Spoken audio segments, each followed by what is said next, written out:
ಎಲ್ರಿಗೂ ನಮಸ್ಕಾರ. ನನ್ನ ಹೆಸರು ಸರಸ್ವತಿ, ರಾಜ್ಯಶಾಸ್ತ್ರ ಸಹಾಯಕ ಪ್ರಾಧ್ಯಾಪಕಿಯಾಗಿ ಕಾರ್ಯನಿರ್ವಹಿಸ್ತಾ ಇದ್ದೇನೆ. ನಾನು ಬೆಂಗಳೂರು ವಿಶ್ವವಿದ್ಯಾಲಯದ ಅಂತಿಮ BA ರಾಜ್ಯಶಾಸ್ತ್ರ ವಿಭಾಗದ ಮೊದಲನೇ ಪತ್ರಿಕೆ 5.1 ಇಂಡಿಯನ್ ಕಾನ್ಸ್ಟಿಟ್ಯೂಷನ್ ಇನ್ಸ್ಟಿಟ್ಯೂಷನಲ್ ಫ್ರೇಮ್ವರ್ಕ್ ಈ ವಿಷಯದ ಬಗ್ಗೆ ತಮಗೆ ಈ ವಿಡಿಯೋದಲ್ಲಿ ಎಕ್ಸ್ಪ್ಲೇನ್ ಮಾಡ್ಲಿಕ್ಕೆ ಹೋಗ್ತಾ ಇದ್ದೇನೆ. ಅದರಲ್ಲೂ ಫಸ್ಟ್ ಚಾಪ್ಟರ್ ನಮ್ಮ ಸಂವಿಧಾನ ಹೇಗೆ ರಚನೆ ಆಯಿತು, ಸಂವಿಧಾನ ರಚನೆ ಆಗೋದಕ್ಕೆ ಹಿಂದೆ ಕಾರ್ಯನಿರ್ವಹಿಸಿದಂತಹ ಒಂದು ಘಟ್ಟ ಯಾವುದು ಅನ್ನೋದ್ರ ಬಗ್ಗೆ ತಿಳ್ಕೊಳ್ಳೋ ಕುತೂಹಲ ನಿಮ್ಗೆಲ್ಲ ಇದ್ದೇ ಇರುತ್ತೆ. ಹಾಗಾಗಿ ಈ ಫಸ್ಟ್ ಚಾಪ್ಟರ್ ಇರುವಂತಹ framing of the constitution and major features, ಇದರಲ್ಲಿ ನಾವು ಒಂದು 5-6 ಪ್ರಮುಖ ಅಂಶಗಳನ್ನ ಕಾಣ್ತೇವೆ. ಒಂದನೇದು ಕಾನ್ಸ್ಟಿಟ್ಯೂಂಟ್ ಅಸೆಂಬ್ಲಿ ಅಟ್ ವರ್ಕ್, ಎರಡನೇದಾಗಿ ಪ್ರಿಯಾಂಬಲ್, ಮತ್ತೆ silent features of Indian constitution, citizenship, fundamental rights, directive principles of state policy, ಮತ್ತೆ ಫಂಡಮೆಂಟಲ್ ಡ್ಯೂಟೀಸ್. ಇದಿಷ್ಟು ಫಸ್ಟ್ ಚಾಪ್ಟರ್ ಅಲ್ಲಿ ಬರುವಂತಹ ಅಂಶಗಳು. ಇದರಲ್ಲಿ ನಾವು ಫಸ್ಟ್ ಸೆಷನ್ ಅನ್ನ ತೆಗೆದುಕೊಳ್ಳೋಣ. ಫಸ್ಟ್ ಸೆಷನ್ ಅಲ್ಲಿ ನಾವು constituent assembly at work, framing of the constitution ಅಲ್ಲಿ ಕಾನ್ಸ್ಟಿಟ್ಯೂಂಟ್ ಅಸೆಂಬ್ಲಿ ಅಟ್ ವರ್ಕ್ ಅನ್ನೋದ್ರ ಬಗ್ಗೆ ನಾನು ಇವತ್ತಿನ ಈ ವಿಡಿಯೋದಲ್ಲಿ ಎಕ್ಸ್ಪ್ಲೇನ್ ಮಾಡಕ್ ಹೋಗ್ತಾ ಇದ್ದೀನಿ. ಈಗ ನಮಗೆ ಮೊದಲು ತಿಳ್ಕೊಳ್ಬೇಕಾಗಿರುವಂಥದ್ದು ಸಂವಿಧಾನ. ಸಂವಿಧಾನ ಅನ್ನೋ ಪದದ ಅರ್ಥ ಏನು? ಸಂವಿಧಾನ ಅನ್ನೋದನ್ನ ಇಂಗ್ಲಿಷ್ ನಲ್ಲಿ ನಾವು ಕಾನ್ಸ್ಟಿಟ್ಯೂಷನ್ ಅಂತ ಕರಿತೇವೆ. ಈ ಕಾನ್ಸ್ಟಿಟ್ಯೂಷನ್ ಅನ್ನೋದು ಲ್ಯಾಟಿನ್ ಭಾಷೆಯ ಪದವಾಗಿರುವಂತಹ ಕಾನ್ಸ್ಟಿಟ್ಯೂಟ್ ಅನ್ನೋ ಪದದಿಂದ ಬಂದಿದೆ. The root word of constitution is derived from the Latin word constitute, which means to establish, to organize. So constitution therefore refers to establish legal institution. Such a legal institution is known as the government. ಅಲ್ಲಿಗೆ ಸಂವಿಧಾನದ ಮೂಲ ಪದ constitute, ಅದು Latin ಭಾಷೆಯ ಪದದಿಂದ ಬಂದಿದೆ. Constitute ಅಂದ್ರೆ ವಿಧಿವತ್ತಾಗಿ ಸ್ಥಾಪಿಸು, ರಚಿಸು. ಅಲ್ಲಿಗೆ ಇದು ಸಂವಿಧಾನ ಅನ್ನೋದು ವಿಧಿವತ್ತಾಗಿ ಸ್ಥಾಪಿಸಲ್ಪಟ್ಟ ಒಂದು ಕಾನೂನಿನ ದಾಖಲೆ. ಆ ಕಾನೂನಿನ ದಾಖಲೆನೆ ಆ ಒಂದು ಇನ್ಸ್ಟಿಟ್ಯೂಷನ್ ಅಲ್ಲಿ ನಾವು ಸರ್ಕಾರ ಅಂತ ಹೇಳಿ ಕರಿತೇವೆ. ಸರ್ಕಾರದ ರಚನೆ, ಸರ್ಕಾರದ ವಿವಿಧಾಂಗಗಳ ರೂಪುರೇಖೆ, ಸರ್ಕಾರ ಮತ್ತು ಪ್ರಜೆಗಳ ನಡುವಿನ ಸಂಬಂಧ, ಇವುಗಳನ್ನೆಲ್ಲ ಒಳಗೊಂಡಿರುವಂತಹ ಒಂದು ಮೂಲ ದಾಖಲೆ. ಇದು ಸಂವಿಧಾನ ಪದದ ಅರ್ಥ ಆಯಿತು. ಈಗ ನಾವು ತಿಳ್ಕೊಳ್ಬೇಕಾಗಿರುವಂಥದ್ದು ಹೇಗೆ ಭಾರತದ ಸಂವಿಧಾನ ರಚನೆ ಆಯಿತು. Constituent assembly of India, this body which was entrusted with the responsibility of framing of the Constitution of India. ಸಂವಿಧಾನ ರಚನಾ ಸಭೆ ಅನ್ನೋದು ಭಾರತದ ಸಂವಿಧಾನವನ್ನು ರಚಿಸುವ ಸಲುವಾಗಿ ಅಸ್ತಿತ್ವಕ್ಕೆ ಬಂದಂತಹ ಒಂದು ಸಭೆ. ಅಂದರೆ ಮತ್ತೊಮ್ಮೆ ಹೇಳ್ತಾ ಇದ್ದೀನಿ, ಭಾರತದ ಸಂವಿಧಾನವನ್ನು ರಚಿಸುವ ಸಲುವಾಗಿ ಅಸ್ತಿತ್ವಕ್ಕೆ ಬಂದಂತಹ ಒಂದು ಸಭೆಯೇ ಸಂವಿಧಾನ ರಚನಾ ಸಭೆ. ಅದರ ಮುಖ್ಯ ಉದ್ದೇಶವೇ ಭಾರತದ ಸಂವಿಧಾನವನ್ನು ರಚಿಸುವುದು. All the countries of the world have their own constitutions, and the Constitution of India has come into being through the Constituent Assembly. ಪ್ರಪಂಚದ ಎಲ್ಲ ರಾಷ್ಟ್ರಗಳು ಸಮದೇ ಆದಂತಹ ಸಂವಿಧಾನವನ್ನು ಹೊಂದಿರೋ ಹಾಗೆ ಭಾರತದ ಸಂವಿಧಾನ ಕೂಡ ತನ್ನದೇ ಆದಂತಹ ಭಾರತ ಕೂಡ ತನ್ನದೇ ಆದಂತಹ ಸಂವಿಧಾನ ಹೊಂದಿದೆ. ಸಂವಿಧಾನವನ್ನು ರಚಿಸುವ ಸಲುವಾಗಿ ಅಸ್ತಿತ್ವಕ್ಕೆ ಬಂದಂತಹ ಸಭೆಯೇ ಸಂವಿಧಾನ ರಚನಾ ಸಭೆ. ಇದು ಬೇಸಿಕ್ ಕಾನ್ಸೆಪ್ಟ್ ನಿಮಗೆ ಅರ್ಥ ಆಯಿತು. ಮೊದಲನೇ ಅಂಶ, ಸಂವಿಧಾನದ ಮೂಲ ಪದವನ್ನ ತಿಳ್ಕೊಂಡ್ರಿ, ಅರ್ಥ ತಿಳ್ಕೊಂಡ್ರಿ. ಎರಡನೇ ಅಂಶ ನೀವು ತಿಳ್ಕೊಂಡ್ರಿ, ಸಂವಿಧಾನ ರಚನಾ ಸಭೆ, ಅದರಲ್ಲೂ ಭಾರತದ ಸಂವಿಧಾನ ರಚನಾ ಸಭೆ. ಸೊ ನೆಕ್ಸ್ಟ್ ಹಂತಕ್ಕೆ ಹೋಗೋಣ ನಾವು. ಈಗ ಸಂವಿಧಾನದ ಬಗ್ಗೆ ಚಿಂತಕರು ಏನ್ ಹೇಳ್ತಾರೆ, ಒಂದಿಬ್ಬರು ಚಿಂತಕರ ವ್ಯಾಖ್ಯಾನಗಳನ್ನ ನೋಡೋದ್ರ ಮೂಲಕ ತಿಳ್ಕೊಳ್ಳೋಣ. ಡೆಫಿನೇಷನ್ಸ್ ಅಂತ ಹೇಳಿ ಕರೀತೇವೆ.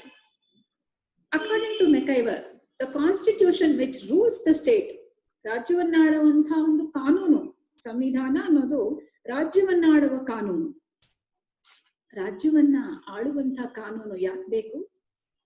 ವಿದ್ಯಾರ್ಥಿಗಳೇ ಒಂದು ತಿಳ್ಕೊಳ್ಳಿ, ಸಾಮಾನ್ಯ ಮನುಷ್ಯನನ್ನ ನಿಯಂತ್ರಿಸಲು ಹೇಗೆ ಸಾಮಾನ್ಯ ಕಾನೂನುಗಳು ಬೇಕೋ ಹಾಗೆ ರಾಜ್ಯವನ್ನು ನಿಯಂತ್ರಿಸೋದಕ್ಕೂ ಕಾನೂನು ಬೇಕು. ಯಾಕೆಂದ್ರೆ ರಾಜ್ಯವನ್ನು ಆಳುವಂತಹ ವ್ಯಕ್ತಿಗಳು ಕೂಡ ಜನರೇ, ಅವರು ತಪ್ಪು ಮಾಡೋದು ಸಹಜ. ಮನುಷ್ಯ ಸಾಮಾನ್ಯವಾಗಿ ಜನಸಾಮಾನ್ಯ ವ್ಯಕ್ತಿ ತಪ್ಪು ಮಾಡಿದಾಗ ಅವನನ್ನ ನಿಯಂತ್ರಿಸೋದಕ್ಕೆ, ಶಿಕ್ಷಿಸೋದಕ್ಕೆ ಹೇಗೆ ಸಾಮಾನ್ಯ ಕಾನೂನುಗಳು ಬೇಕೋ ಹಾಗೆ ರಾಜ್ಯವನ್ನ ಆಳೋದಕ್ಕೂ ಕೂಡ ಒಂದು ಕಾನೂನು ಬೇಕು. ಆ ಕಾನೂನೇ ಸಂವಿಧಾನ ಅನ್ನೋದು ಮೆಕೈವರ್ ಅವರ ಅಭಿಪ್ರಾಯ. ಅಂದಾಗ ನಾವು ತಿಳ್ಕೊಂಡ್ವಿ ರಾಜ್ಯವನ್ನು ಆಳುವಂತಹ ಕಾನೂನು. ಅದಕ್ಕೆ ಇದನ್ನ ನಾವು ಫಂಡಮೆಂಟಲ್ ಲಾ ಆಫ್ ನೇಷನ್ ಅಂತ ಹೇಳಿ ಕರಿತೇವೆ. ಒಂದು ರಾಷ್ಟ್ರದ ಮೂಲಭೂತ ಶಾಸನ ಸಂವಿಧಾನ ಅನ್ನೋದು. ರೈಟ್. ಎರಡನೇ ಚಿಂತಕರು ನೋಡೋಣ. According to KC. ವೀರ್, ಪ್ರಸಿದ್ಧ ಬರಹಗಾರರು, ಫೆಡರಲ್ ಗವರ್ಮೆಂಟ್, ಮಾಡರ್ನ್ ಗವರ್ಮೆಂಟ್, ನಮ್ಮ ಸಂಯುಕ್ತ ವ್ಯವಸ್ಥೆ ಬಗ್ಗೆ ಕ್ವಾಸಿ ಫೆಡರಲ್ ಎನ್ನುವ ಒಂದು ಅರ್ಥ ವ್ಯಾಖ್ಯಾನವನ್ನು ನೀಡಿದಂತಹ ವ್ಯಕ್ತಿ. ಕೆ.ಸಿ. ವೀರ್ ಅವರ ಪ್ರಕಾರ the constitution is the collection of the legal rules which governs the government of the country and which have been embodied in a document. ನೋಡಿ, ಇದು ಒಂದು ಮೂಲ ಕಾನೂನಿನ ದಾಖಲೆಗಳನ್ನು ಒಳಗೊಂಡಿರುವಂತಹ ಒಂದು ಪುಸ್ತಕ, ಒಂದು ಕಾನೂನಿನ ಒಂದು ಸಂಗ್ರಹ. ಈ ಕಾನೂನಿನ ಮೂಲಕನೇ ದೇಶದ ಸರ್ಕಾರಗಳು ನಡ್ಕೊಂಡು ಹೋಗ್ಬೇಕು. ಸೊ ಅದೊಂದು ದಾಖಲೆಯ ರೂಪದಲ್ಲಿರುವಂತಹ ಒಂದು ಸಂಗ್ರಹವನ್ನ ಕಾನೂನಿನ ಅಂಶಗಳನ್ನ ಒಳಗೊಂಡಿರುವಂತಹ ಒಂದು ಸಂಗ್ರಹ, ದಾಖಲೆ. ಆ ಕಾನೂನಿನ ಮೂಲಕ ಸರ್ಕಾರ ನಡ್ಕೊಂಡು ಹೋಗ್ಬೇಕು, ದೇಶದ ಸರ್ಕಾರಗಳು ನಡ್ಕೊಂಡು ಹೋಗ್ಬೇಕು. ಇದು ಯಾರು? ಕೆ.ಸಿ. ವೀರ್ ಅವರ ಅಭಿಪ್ರಾಯ. ಒಂದಿಬ್ಬರು ಚಿಂತಕರ ವ್ಯಾಖ್ಯಾನಗಳನ್ನ ನಾವು ತಿಳ್ಕೊಂಡಾಗ, ಮೆಕೈವರ್ ಆಗಿರ್ಬೋದು, ಕೆ.ಸಿ. ವೀರ್ ಅವರ ಅಭಿಪ್ರಾಯವನ್ನ ನೋಡಿದಾಗ ನಮ್ಗೊಂದು ಮನವರಿಕೆ ಆಯ್ತು. ಸಂವಿಧಾನ ಅನ್ನೋದು ರಾಜ್ಯ ಹೇಗ್ ನಡಿಬೇಕು, ಸರ್ಕಾರ ಹೇಗ್ ನಡ್ಕೊಂಡು ಹೋಗ್ಬೇಕು, ಆ ಚೌಕಟ್ಟನ್ನ ಹೊಂದಿರುವಂತಹ ಒಂದು ದಾಖಲೆ. ಅದರ ಪ್ರಕಾರ ಸರ್ಕಾರಗಳು ನಡ್ಕೊಂಡು ಹೋಗ್ಬೇಕು ಅನ್ನೋದನ್ನ ನಾವು ತಿಳ್ಕೊಂಡ್ವಿ. ಈಗ ನೆಕ್ಸ್ಟ್ ಸ್ಟೆಪ್ ಬರೋಣ ನಾವು. ಹಿನ್ನೆಲೆ.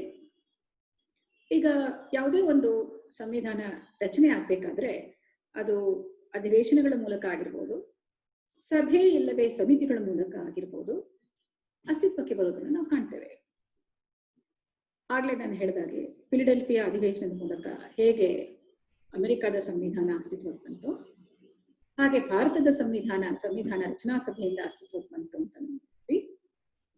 ಈಗ ಇಲ್ಲಿ ಈ ಹಿನ್ನೆಲೆ, ಯಾವಾಗ ಇದರ ಒಂದು ಬೇಡಿಕೆ ಬ್ರಿಟಿಷರ ಮುಂದೆ ಒಡ್ಡಲಾಯಿತು, ಸಂವಿಧಾನ ರಚನಾ ಸಭೆ ಅನ್ನೋದು ಯಾವ ವರ್ಷದಲ್ಲಿ ಒಂದು ಕಾನ್ಸೆಪ್ಟ್ ಬೆಳವಣಿಗೆ ಆಯ್ತು ಅನ್ನೋದನ್ನ ನಾವು ನೋಡೋದಾದ್ರೆ, the demand of the constituent assembly was put before the British government even before India gained independence. Bharat ಸ್ವಾತಂತ್ರ್ಯ ಪಡೆಯೋದಕ್ಕಿಂತ ಮೊದಲೇ ಈ ಒಂದು ಬೇಡಿಕೆ ಬ್ರಿಟಿಷರ ಮುಂದೆ ಇಡ್ಲಾಗಿತ್ತು. 1934 ನಲ್ಲಿ. In 1934, it officially approved the demand for a constituent assembly that proposed by M.N. Roy, one of the eminent communist leader in India, communist movement in India. That person who was the first person who proposed this concept, constituent assembly. So, in 1934, it officially approved the demand for a constituent assembly. ಈ 1934ರಲ್ಲಿ ಅಧಿಕೃತವಾಗಿ ಈ ಒಂದು ಸಂವಿಧಾನ ರಚನಾ ಸಭೆಯ ಬೇಡಿಕೆಯ ಒಂದು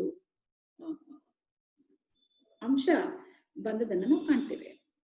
ಅದರ ನಂತರದ ದಿನಗಳಲ್ಲಿ ನಾವು ನೋಡಿದಾಗ ಯಾವಾಗ ಅದರ ಒಂದು ಫೋರ್ಸ್ ಜಾಸ್ತಿ ಆಯಿತು ಅನ್ನೋದನ್ನ ನಾವು ನೋಡೋದಾದ್ರೆ, the historic resolution of the Congress Executive Committee on September 15, 1939, ಒಂದು ಕಾಂಗ್ರೆಸ್ ಅಧಿವೇಶನದಲ್ಲಿ 1939ರಲ್ಲಿ ಈ ಒಂದು ಕಾಂಗ್ರೆಸ್ಸಿನ ಒಂದು ಕಾರ್ಯ ಒಂದು ಸಮಿತಿ ಏನಿದೆ, ಆ ಸಮಿತಿಯ ಮುಂದೆ ಈ ಒಂದು ರೆಸಲ್ಯೂಷನ್ ಥರಾವನ್ನ ಮಂಡಿಸಿದ್ದನ್ನ ನಾವು ನೋಡ್ತೇವೆ 1939 ನಲ್ಲಿ. So constitutional organisation demanded that the Shimla conference of 1945, Shimla conference 1945 ಅಲ್ಲಿ ಕೂಡ ಇದರ ಒಂದು ಬೇಡಿಕೆಯನ್ನು ನಾವು ನೋಡ್ತೇವೆ. ಅದು favour the creation of a separate constitution for India. ಅಲ್ಲಿ ಭಾರತಕ್ಕೆ ತನ್ನದೇ ಆದಂತಹ ಒಂದು ಸಂವಿಧಾನವನ್ನ ರಚಿಸುವಂತಹ ಒಂದು ಪ್ರಸ್ತಾವ ಬಂದಿರೋದನ್ನ ನಾವಲ್ಲಿ ನೋಡ್ತೇವೆ. It may be noted that 1940 August offer, 1946 ಒಂದು ಆಗಸ್ಟ್ ಆಫರ್ ಇರ್ಬೋದು, announced by the British government. The 1942 creeps proposal, 1947 creeps ರವರ ಒಂದು ಪ್ರಪೋಸಲ್ಸ್ ಇರ್ಬೋದು. ನಂತರ ಬಂದಂತಹ ಒಂದು ವೇವೆಲ್ 1945 ಅಲ್ಲಿ ಬಂದಂತಹ ವೇವೆಲ್ ರವರ ಯೋಜನೆ ಆಗಿರ್ಬೋದು.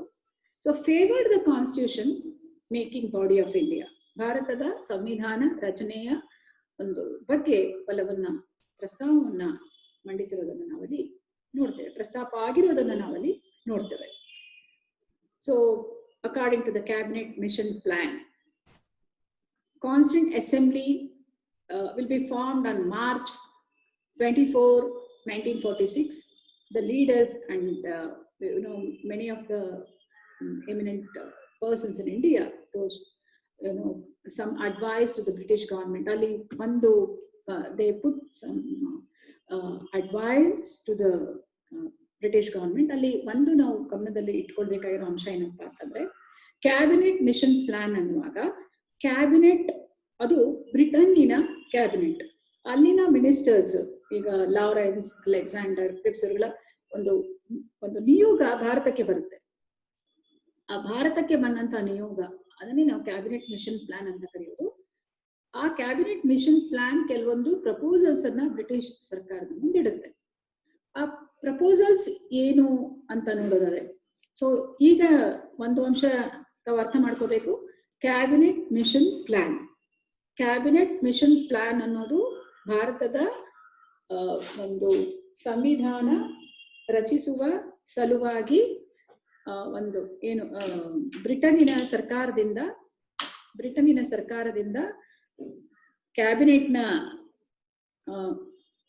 ಕ್ಯಾಬಿನೆಟ್ನ ಸದಸ್ಯರುಗಳು ಭಾರತಕ್ಕೆ ಬರ್ತಾರೆ. ಆ ನಿಯೋಗವನ್ನೇ ನಾವು ಕ್ಯಾಬಿನೆಟ್ ಮಿಷನ್ ಪ್ಲಾನ್ ಅಂತ ಹೇಳಿ ಕರಿತೇವೆ.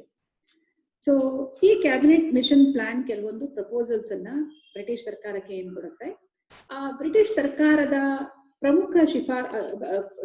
ಸರ್ಕಾರಕ್ಕೆ ಕೊಟ್ಟಂತಹ ಕೆಲವೊಂದು ಪ್ರಮುಖ ಶಿಫಾರಸುಗಳು ಅಂತಂದ್ರೆ, establishment of the constituent assembly by indirect election, ಸಂವಿಧಾನ ರಚನಾ ಸಭೆ ಪರೋಕ್ಷ ಚುನಾವಣೆಯ ಮೂಲಕ ಅದು ಅಸ್ತಿತ್ವಕ್ಕೆ ಬರಬೇಕು. ಅಂದ್ರೆ ಪರೋಕ್ಷ ಚುನಾವಣೆ ನಡೆದು ಆ ಸದಸ್ಯರುಗಳು ಈ ಸಂವಿಧಾನ ರಚನಾ ಸಭೆಗೆ ಬರೋ ಒಂದು ಪ್ರಪೋಸಲ್. ಅಂದ್ರೆ ಪ್ರತ್ಯಕ್ಷ ಚುನಾವಣೆಯ ಮೂಲಕ ಇದು ನಡಿಬೇಕು, ಆ ಕಾನ್ಸ್ಟಿಟ್ಯೂಂಟ್ ಅಸೆಂಬ್ಲಿ ಅಸ್ತಿತ್ವಕ್ಕೆ ಬರಬೇಕು. ಅಷ್ಟೇ ಅಲ್ಲ, ಇದು ಒಂದು ಇನ್ನೊಂದು ಪ್ರಪೋಸಲ್ ಅನ್ನ ಅನೇಕ ಪ್ರಪೋಸಲ್ಸ್ ಇದೆ, ಅದರಲ್ಲಿ ಎಲ್ಲವೂ ನಾನು ನಿಮ್ಗೆ ಹೇಳಕ್ ಹೋಗ್ತಾ ಇಲ್ಲ. ಕೆಲವೊಂದು ಪ್ರಮುಖ ಪ್ರಪೋಸಲ್ಸ್ ಅನ್ನ ಮಾತ್ರ ನಾನು ನಿಮ್ಗೆ ಹೇಳ್ತೇನೆ. ಅದು ಕ್ಯಾಬಿನೆಟ್ ಮಿಷನ್ ಪ್ಲಾನ್ ನ ಒಂದು ಮುಖ್ಯ ಉದ್ದೇಶದಲ್ಲಿ ಅಂಶ ನಾವೇನ್ ನೋಡ್ತೇವೆ ಅಂತಂದ್ರೆ, to discuss the transfer of powers from the British government through granting its freedom. British ಸರ್ಕಾರದಿಂದ ಭಾರತಕ್ಕೆ ಅಧಿಕಾರ ಹಸ್ತಾಂತರ, ಭಾರತಕ್ಕೆ ಸ್ವಾತಂತ್ರ್ಯವನ್ನು ದೊರಕಿಸಿಕೊಡುವಂತಹ ಒಂದು ಉದ್ದೇಶದಿಂದ ಅದು ಬಂದಿದೆ. ರೈಟ್. ಈಗ ಮತ್ತೊಂದು ಅದು ಪ್ರಪೋಸಲ್ ಇರುವಂತದ್ದು ಏನಪ್ಪಾ ಅಂದ್ರೆ, ಒಂದು ಯೂನಿಯನ್ ಗವರ್ಮೆಂಟ್ ಫಾರ್ಮ್ ಆಗ್ಬೇಕು. ಆ union government defence, foreign affairs, communication and transport ಇಂತಹ ಪ್ರಮುಖ ವಿಷಯಗಳು ಯೂನಿಯನ್ ಗವರ್ಮೆಂಟ್ಗೆ ಇರಬೇಕು. ಇನ್ನು ಪ್ರಮುಖ ರಾಷ್ಟ್ರದ ವಿಷಯಗಳು ಡಿಫೆನ್ಸ್, ಎಕ್ಸ್ಟರ್ನಲ್ ಅಫೇರ್ಸ್ ಇಂಥದ್ದೆಲ್ಲ ಆದ್ರೆ, ಉಳಿದ ಎಲ್ಲ ಅಧಿಕಾರಗಳು ಪ್ರೊವಿನ್ಷಿಯಲ್ ಗವರ್ಮೆಂಟ್ ಅಂದ್ರೆ ಪ್ರಾಂತೀಯ ಸರ್ಕಾರಕ್ಕೆ ಕೊಡಬೇಕು ಅನ್ನೋದು ಇದರ ಪ್ರಪೋಸಲ್ ಆಗಿದೆ. ಮತ್ತಲ್ಲಿ legislature and the executive committee comprising representatives in the union, ಅಂದ್ರೆ ಕೇಂದ್ರದಲ್ಲಿ ಶಾಸಕಾಂಗ, ಕಾರ್ಯಾಂಗ, ಈ ರೀತಿ ಪ್ರತ್ಯೇಕ ಅಂಗಗಳ ರಚನೆಗೆ ಅದು ತನ್ನ ಒಲವನ್ನ ವ್ಯಕ್ತಪಡಿಸಿದೆ. ಈಗ ಇದು ಇನ್ನೂ ಒಂದು ಪ್ರಪೋಸಲ್ ಅನ್ನ ಇಡುತ್ತೆ. ಏನಪ್ಪಾ ಅಂತಂದ್ರೆ, it is recommended to suitable subdivide the provinces into 3 divisions, that is A, B, C. An interim government should be created to govern until a new constitution is created. ಅಂದ್ರೆ ಈಗ ಒಂದು ಸಂವಿಧಾನ ಅಸ್ತಿತ್ವಕ್ಕೆ ಬರೋದ್ರ ಜೊತೆನಲ್ಲಿ ಇದು ಒಂದು ಹೊಸ ಸರ್ಕಾರ ಬರುವವರೆಗೆ ಒಂದು ತಾತ್ಕಾಲಿಕ ಸರ್ಕಾರ ರಚನೆ ಆಗಬೇಕು. ಆ ತಾತ್ಕಾಲಿಕ ಒಂದು ಸರ್ಕಾರ ರಚನೆಗೆ ಮತ್ತು ಇದು ABC ಎನ್ನುವ 3 ವಿಂಗಡೆ ಏನದು ಡಿವಿಷನ್ಸ್ ಅನ್ನ ಮಾಡುವಂತಹ ಒಂದು ಪ್ರಪೋಸಲ್ಸ್ ಅನ್ನ ಮಂಡಿಸಿದೆ. ಇದು ಕ್ಯಾಬಿನೆಟ್ ಮಿಷನ್ ಪ್ಲಾನ್ ನ ಒಂದು ಪ್ರಪೋಸಲ್ಸ್. ಅದರಲ್ಲಿ ಈಗ ಮೆಂಬರ್ಸ್, ಕ್ಯಾಬಿನೆಟ್ ಅಸೆಂಬ್ಲಿ ಮೆಂಬರ್ಸ್ ಎಷ್ಟು ಮಂದಿ ಇರಬೇಕು, ಹೇಗೆ ಯಾವ್ಯಾವ ಪ್ರಾಂತ್ಯಗಳಿಗೆ ಎಷ್ಟೆಷ್ಟು ಸೀಟ್ಸ್ ಅಲೋಕೇಟ್ ಮಾಡಬೇಕು, ಯಾವ್ಯಾವ ಕಮ್ಯುನಿಟಿಗೆ, ಯಾಕೆಂದ್ರೆ ಇದು ಕೋಮುವಾರು ಪ್ರಾತಿನಿಧ್ಯಕ್ಕೆ ಆಲ್ರೆಡಿ ಬ್ರಿಟಿಷ್ ಸರ್ಕಾರದ ಒಂದು ಹಿಂದೆನೆ ಕಾನೂನುಗಳು ಅವಕಾಶ ಕೊಟ್ಟಿದ್ವಿ. ಹಾಗಾಗಿ ಎಷ್ಟು ಸೀಟ್ಸ್ ಯಾರ್ಯಾರಿಗೆ ಅನ್ನೋದನ್ನ ನೋಡೋದಾದ್ರೆ ಇಲ್ಲಿ ಒಟ್ಟು 389 seats. Out of 389 seats 292 seats were allocated to British Indian territories, 4 seats to Chief Commissioner and 93 to Indian states. ಬ್ರಿಟಿಷರ ಅಧೀನಕ್ಕೆ ಒಳಪಟ್ಟಿದ್ದಂತಹ ಪ್ರದೇಶಗಳಿಗೆ 389ರಲ್ಲಿ 292 ಸೀಟ್ಸ್ ಹೋಗುತ್ತೆ. 4 ಸೀಟ್ಸು ಚೀಫ್ ಕಮಿಷನರ್ಗೆ ಮತ್ತೆ 93 ಸೀಟ್ಸು ಭಾರತದ ಪ್ರಾಂತ್ಯಕ್ಕೆ ಆಡಳಿತಕ್ಕೆ ಒಳಪಟ್ಟಿದ್ದಂತಹ ಒಂದು ನಾವೇನ್ ಕರಿತೇವೆ ಇಂಡಿಯನ್ ಸ್ಟೇಟ್ಸ್ ಅಂತ ಹೇಳಿ ಅದಕ್ಕೆ ಕೊಟ್ಟರು. ಅದರಲ್ಲಿ 292 ಸೀಟ್ಸ್ ಅಲ್ಲಿ ಏನು 292 seats granted to British Indian territories. In that 210 seats have been declared as common electorate. ಸಾಮಾನ್ಯ ಮತದಾರರಿಗೆ 210 ಸೀಟ್ಸ್ ಹೋಗುತ್ತೆ. 78 ಸೀಟ್ಸ್ ಮುಸ್ಲಿಂ ಮತದಾರರಿಗೆ ಮತ್ತೆ 4 ಸೀಟ್ಸ್ ಸಿಖ್ ಮತದಾರರಿಗೆ ಅಂತ ಹೇಳಿ ಡಿವೈಡ್ ಮಾಡಿ ಈ ಪ್ರಪೋಸಲ್ ನ ಕಾನ್ಸ್ಟಿಟ್ಯೂಂಟ್ ಅಸೆಂಬ್ಲಿ ಮಂಡಿಸುತ್ತೆ. ಸೊ ಅಲ್ಲಿಗೆ ಕಾನ್ಸ್ಟಿಟ್ಯೂಂಟ್ ಅಸೆಂಬ್ಲಿ ನಲ್ಲಿ ಕ್ಯಾಬಿನೆಟ್ ಮಿಷನ್ ಪ್ಲಾನ್ ಇದು ಪ್ರಪೋಸಲ್ ಅನ್ನ ಮಂಡಿಸಿರೋದು. ಇದ್ರ ಪ್ರಕಾರ ಪರೋಕ್ಷ ಚುನಾವಣೆ ನಡೆದು ಈ ಒಂದು ಸಂವಿಧಾನ ರಚನಾ ಸಭೆ ಅಸ್ತಿತ್ವಕ್ಕೆ ಬರುತ್ತೆ. ಅಲ್ಲಿಗೆ ಒಂದು ಅಂಶ ನೀವು ತಿಳ್ಕೊಂಡ್ರಿ, ಭಾರತದ ಸಂವಿಧಾನ ರಚನಾ ಸಭೆ ಕ್ಯಾಬಿನೆಟ್ ಮಿಷನ್ ಪ್ಲಾನ್ ಒಂದು ಪ್ರಕಾರ ಅಸ್ತಿತ್ವಕ್ಕೆ ಬಂತು. ನಿಮ್ಮ ಈಗ ಮೈಂಡ್ಗೆ ಹೋಗಿದೆ. ಈಗ ಇಲ್ಲಿ ಒಂದು ಅಂಶ ನೀವು ತಿಳ್ಕೋಬೇಕು, ಏನಪ್ಪಾ ಅಂತಂದ್ರೆ 389 ಟೋಟಲ್ ಒಂದು ಕಾನ್ಸ್ಟಿಟ್ಯೂಂಟ್ ಅಸೆಂಬ್ಲಿ ಮೆಂಬರ್ ಇದ್ದದ್ದು 389 1946 ಅಲ್ಲಿ ಅದು ಅಸ್ತಿತ್ವಕ್ಕೆ ಬಂದಾಗ. The total membership of the assembly was 389, but however, as a result of the partition under the Mountbatten Plan of June 3, 1947, when the Muhammad Ali Jinnah boycotted the assembly and demanded a separate Pakistan. We know that he boycotted the Constituent Assembly meeting by the Muslim League. The representatives of some provinces ceased to be members of the assembly. Not only the leader of the Muslim League, Muhammad Ali Jinnah, and also other members were also supported for that, and they boycotted the meeting of the Constituent Assembly. So what we understood that majority of the members, Indian National Congress ಗೆ ಸೇರಿದವರು ಇಲ್ಲಿದ್ರು. Mohammed Ali Jinnah Muslim ಲೀಗ್ನ ನಾಯಕರಾಗಿದ್ದಂತ Mohammed Ali Jinnah ರಾಷ್ಟ್ರ ವಿಭಜನೆ ಆಗ್ಲೇಬೇಕು, ಪ್ರತ್ಯೇಕ ಮುಸ್ಲಿಮರಿಗೆ ಪ್ರತ್ಯೇಕ ರಾಷ್ಟ್ರ ನಿರ್ಮಾಣಕ್ಕೆ ಯಾವಾಗ ಬೇಡಿಕೆಯನ್ನ ಒಡ್ತಾರೆ, ಹಠ ಮಾಡಿ ಅವರು ಸಭೆಗೆ ಭಾಗವಹಿಸದೆ ಪ್ರತಿಭಟನೆ ಮಾಡ್ತಾರೆ. ಆಗ ಸಂವಿಧಾನ ರಚನಾ ಸಭೆ ಕಾರ್ಯ ಸ್ಥಗಿತಗೊಳ್ಳುತ್ತದೆ. ಮತ್ತೆ ಅದು ಆಕ್ಟಿವ್ ಆಗಿ ಚಟುವಟಿಕೆ ಶುರುವಾಗೋದು ಅಂದ್ರೆ ಭಾರತ ಪಾಕಿಸ್ತಾನ ವಿಭಜನೆಯಾದ ನಂತರ. ಇಲ್ಲಿ ಒಂದು ಅಂಶ ಏನಪ್ಪಾ ಅಂದ್ರೆ, as a result the membership of the constituent assembly was reduced to 299. 389 ಇದ್ದದ್ದು 299 ಇಳಿಯುತ್ತೆ. ಕಾರಣ ಭಾರತ ಪಾಕಿಸ್ತಾನ ವಿಭಜನೆ ಆದದ್ದು.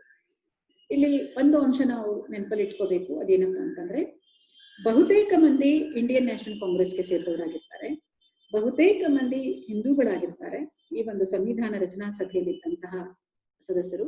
ಕಾರಣ, ಇದ್ದ ಸಂಖ್ಯೆ ಹೆಚ್ಚು ಹಿಂದೂಗಳು. ಅಲ್ಲದೆ ಭಾರತ ಸ್ವಾತಂತ್ರ್ಯಕ್ಕಾಗಿ ಅಸ್ತಿತ್ವಕ್ಕೆ ಬಂದಿದ್ದಂತಹ ಸಂಸ್ಥೆ ಭಾರತೀಯ ರಾಷ್ಟ್ರೀಯ ಕಾಂಗ್ರೆಸ್. ಹಾಗಾಗಿ ಆ ಸದಸ್ಯರು ಹೆಚ್ಚು ಆಯ್ಕೆಯಾಗಿ ಬಂದಿದ್ರಲ್ಲಿ ಅತಿಶಯೋಕ್ತಿ ಏನು ಅಲ್ಲ. ರೈಟ್. ಈಗ ಕಾನ್ಸ್ಟಿಟ್ಯೂಂಟ್ ಅಸೆಂಬ್ಲಿ ಫಾರ್ಮ್ ಆಗಿದೆ, ಅದು ನಿಮ್ಮ ಕಣ್ಮುಂದೆ ಬಂದಿದೆ. ಸಂವಿಧಾನ ರಚನಾ ಸಭೆ ರಚನೆ ಆಗಿದೆ. Right. The constituent assembly first met new Delhi on 9th December 1946. ಮೊದಲ ಬಾರಿಗೆ 9ನೇ ಡಿಸೆಂಬರ್ 1946ರಲ್ಲಿ ದೆಹಲಿಯಲ್ಲಿ ಸಭೆ ಸೇರುತ್ತೆ. ದೆಹಲಿಯಲ್ಲಿ ಎಲ್ಲಿ? At the constitution hall. Now it is known as the parliament house. ಈಗ ನಾವು ಪಾರ್ಲಿಮೆಂಟ್ ಅಂತ ನ್ಯೂ ಡೆಲ್ಲಿನಲ್ಲಿ ಏನ್ ನೋಡ್ತೇವೆ, ಈಗ ಸಂಸತ್ತು, ಅದರಲ್ಲಿ ಸೆಂಟ್ರಲ್ ಹಾಲ್ ಅಂತ ಹೇಳಿದೆ. ಈಗಲೂ ನಾವು ಅಲ್ಲಿನೇ ಈ ಸಭೆ ಸೇರುತ್ತೆ. ಸಂವಿಧಾನ ರಚನಾ ಸಭೆ ತನ್ನ ಮೀಟಿಂಗ್ ಅನ್ನ ನಡೆಸುತ್ತೆ. The Constituent Assembly thus consisted of indirectly elected and nominated members. Tentatively, Sachidananda Sinha was elected as the President of Constituent Assembly. And on 11th December 1946, Dr. Rajendra Prasad was elected as the President of Constituent Assembly. ತತ್ಕಾಲಿಕವಾಗಿ ಸಚ್ಚಿದಾನಂದ ಸಿನ್ಹಾ ಅವರು ಆಯ್ಕೆ ಆಗಿದ್ರು. But December 11ರಲ್ಲಿ meeting ಏನ್ ನಡೆಯುತ್ತೆ 1946 ಅಲ್ಲಿ, doctor Rajendra Prasad ರವರನ್ನ ಸಂವಿಧಾನ ರಚನಾ ಸಭೆಯ ಅಧ್ಯಕ್ಷರನ್ನಾಗಿ ಆಯ್ಕೆ ಮಾಡ್ಕೊಳ್ಳಾಗುತ್ತೆ. ಇನ್ನು H C Mukherjee, T T Krishnamachari ಇವರುಗಳು ಉಪಾಧ್ಯಕ್ಷರುಗಳಾಗಿ ಆಯ್ಕೆ ಆಗ್ತಾರೆ. ಅಷ್ಟೇ ಅಲ್ಲ, ಇದರಲ್ಲಿ ಇದ್ದಂತ ಕೆಲವು ವ್ಯಕ್ತಿಗಳು, ಪ್ರಮುಖ ವ್ಯಕ್ತಿಗಳ ಒಂದಷ್ಟು ಜನರದ್ದು ಹೆಸರಿಡೋದಾದ್ರೆ, ನಾವು ಆಗ್ಲೇ ಹೇಳಿದೆ ನಾನು, ಟಿ ಟಿ ಕೃಷ್ಣಮಾಚಾರಿ, ಆಚಾರ್ಯ ಕೃಪಲಾನಿ ಇರ್ಬೋದು, ಅಲ್ಲಾಡಿ ಕೃಷ್ಣಸ್ವಾಮಿ ಅಯ್ಯರ್, ಸಂತಾನ, ಅಬ್ದುಲ್ ಕಲಾಂ ಆಜಾದ್, ಪಟ್ಟಾಭಿ ಸೀತಾರಾಮಯ್ಯ, ನೆಹರು, ಜವಾಹರ್ಲಾಲ್ ನೆಹರು ಇಂಪಾರ್ಟೆಂಟ್ ರೋಲ್, ವಲ್ಲಭಾಯ್ ಪಟೇಲ್ ನಮಗೆ ಗೊತ್ತಿರೋ ಹಾಗೆ, K M Munshi, Ismail Khan, Frank Anthony, ಈ ಪ್ರಾಮಿನೆಂಟ್ ಮೆಂಬರ್ಸ್ ಇಲ್ಲಿ.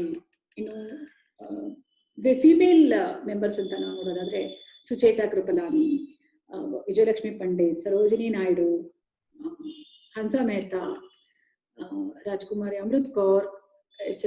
Nearly 15 members, female members were there in the Constituent Assembly. Different caste, different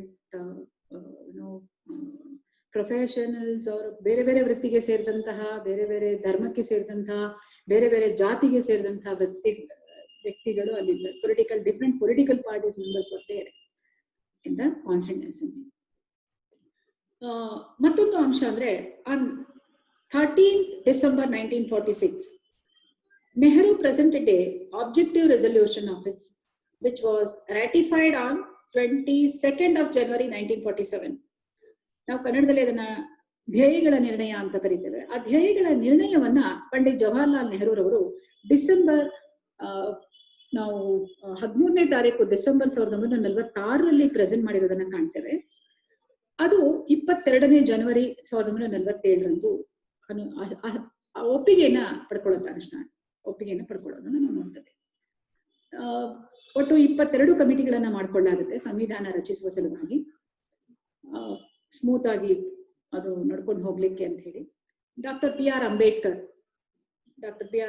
chairman of the draft committee, and Jawaharlal Nehru as a chairman of the central constitutional committee, Vallabhbhai Patel as the chairman of the provincial constitution committee and advisory committee. Dr. Rajendra Prasad was appointed as chairman of rules and also Constituent Assembly. B.N. Rao, Benegal Narsingh Rao was a constitutional advisor. Samvidhana Salahagarragi ಆಯ್ಕೆ ಕೊಡ್ತಾರೆ. A draft committee was formed after the independence of India, particularly 29th August 29th of August 1947. ಇಲ್ಲಿ ಭಾರತ ಪಾಕಿಸ್ತಾನ ವಿಭಜನೆ ಆದ ನಂತರ curd ಸಮಿತಿ ಅಸ್ತಿತ್ವಕ್ಕೆ ಬಂದಿರೋದನ್ನ ಕಾಣ್ತೇವೆ. Curd ಸಮಿತಿಯ ಅಧ್ಯಕ್ಷರಾಗಿ ಡಾಕ್ಟರ್ ಬಿ ಆರ್ ಅಂಬೇಡ್ಕರ್ ಅವರು ಆಯ್ಕೆ ಆಗ್ತಾರೆ. 7 members ಕಮಿಟಿ ಅದು. ಅದರಲ್ಲಿ ಅಂಬೇಡ್ಕರ್ ಅವರ ಪಾತ್ರ ಅದ್ವಿತೀಯ ಆದದನ್ನ ನಾವು ನೋಡ್ತೇವೆ. ಅದಕ್ಕೆ ಹೇಳ್ತೇವೆ ನಾವು chief architect of Indian constitution, father of Indian constitution ಅಂತ ನಾವು.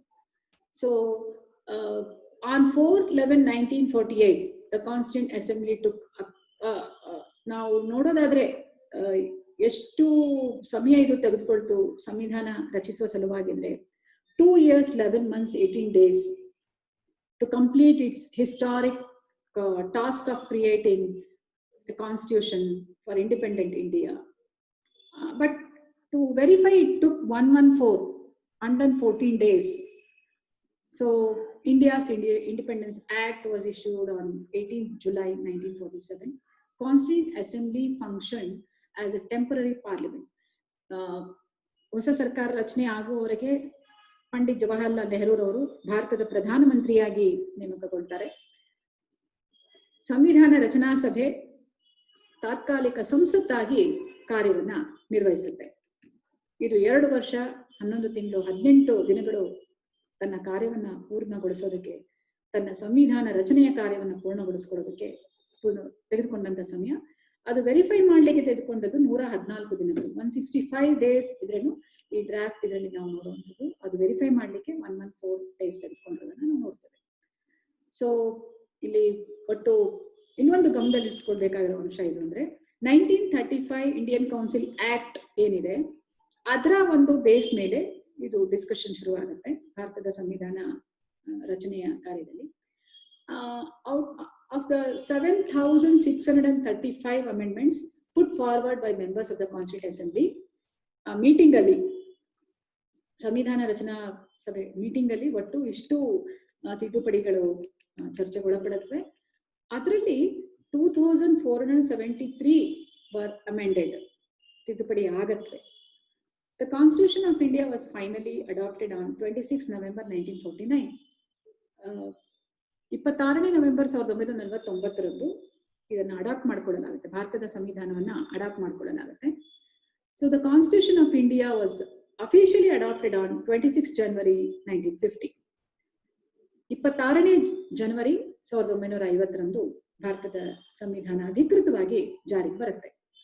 ಸೊ ಹಿಸ್ಟಾರಿಕಲ್ ರೀಸನ್ ನಾವು ನೋಡಿದಾಗ to implemented Indian Constitution on January 26th was complete Swaraj resolution was adopted and approved at the Indian National Congress Lahore session in 1929.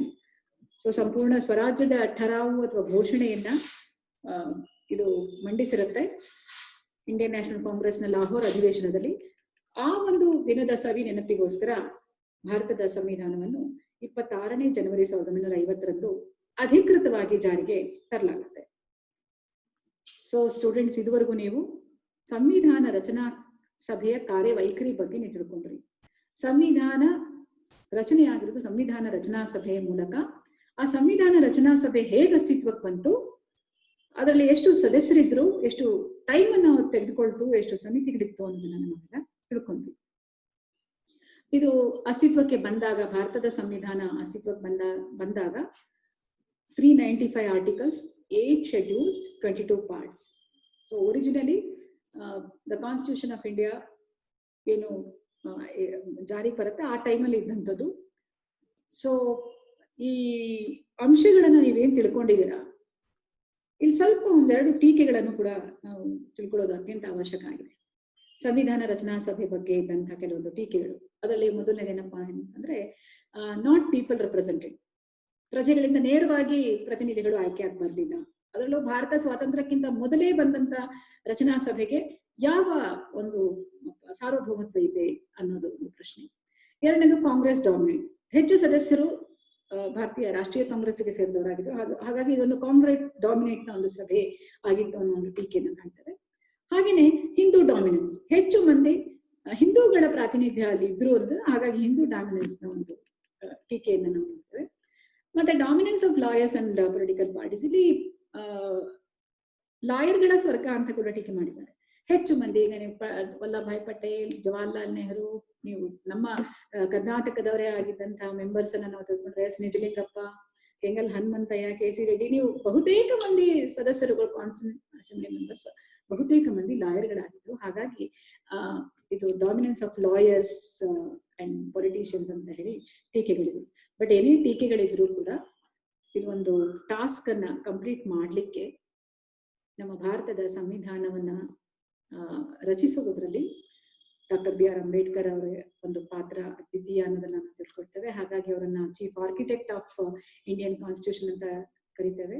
ಅಷ್ಟೇ ಅಲ್ಲ, ನೆಹರು, ವಲ್ಲಭಾಯ್ ಪಟೇಲ್ ಅವರ ಪಾತ್ರ ಕೂಡ ಅದ್ವಿತೀಯ. ಸಂವಿಧಾನ ರಚನಾ ಕಾರ್ಯದಲ್ಲಿ ಇವರುಗಳ ಪಾತ್ರ ತುಂಬಾ ಹಿರಿದಾಗಿರೋದನ್ನ ನಾವು ಕಾಣ್ತೇವೆ. ಪ್ರಮುಖ ವ್ಯಕ್ತಿಗಳಲ್ಲಿ ಇನ್ಯಾರ್ದು ಪಾತ್ರ ಇಲ್ಲ ಅಂತಲ್ಲ, ಬಟ್ ಪ್ರಮುಖ ಒಂದು ಪಾತ್ರವನ್ನು ವಹಿಸಿರುವಂತ ವ್ಯಕ್ತಿಗಳು. ಸೊ ಅಧಿಕೃತವಾಗಿ ಭಾರತ 1950 ಜನವರಿ 26ರಂದು ಅಸ್ತಿತ್ವಕ್ಕೆ ಬಂದಿದೆ. ಮುಂದಿನ ಅಂಶಗಳನ್ನು ನಾವು ಮುಂದಿನ ತರಗತಿಯಲ್ಲಿ ನಾವು ಚರ್ಚೆ ಮಾಡೋಣ. ಸೊ ಇಲ್ಲಿಗೆ ನಾವು ಈ ಕ್ಲಾಸ್ ಅನ್ನ ವೈಂಡ್ ಅಪ್ ಮಾಡೋಣ. ಎಲ್ರಿಗೂ ಗುಡ್ ಬೈ.